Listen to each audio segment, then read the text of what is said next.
بلاول بھٹو کے پروگرام میں آخری لمحات میں تبدیلی کیوں؟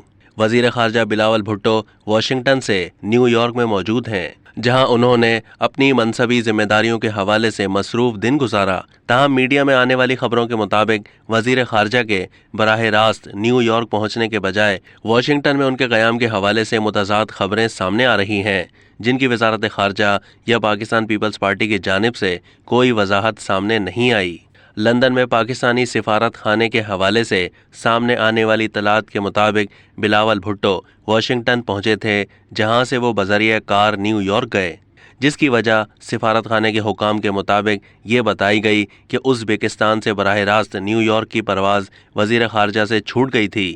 دوسری طرف 3 دن پہلے واشنگٹن اور نیو یارک میں پیپلز پارٹی کے کارکنوں کو مقامی قائدین کی جانب سے ایک ای میل موصول ہوئی تھی، جس میں کہا گیا تھا کہ پارٹی چیئرمین نے اپنے پروگرام میں آخری لمحات میں تبدیلی کر دی ہے۔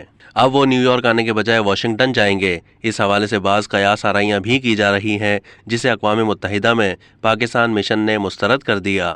ان قیاس آرائیوں میں دعویٰ کیا گیا تھا کہ وزیر خارجہ نے واشنگٹن میں کسی اہم شخصیت سے ملاقات کی۔ اب تک کے لیے اتنا ہی۔ مزید معلومات کے لیے ڈیلی جنگ کے یوٹیوب چینل کو سبسکرائب کیجیے۔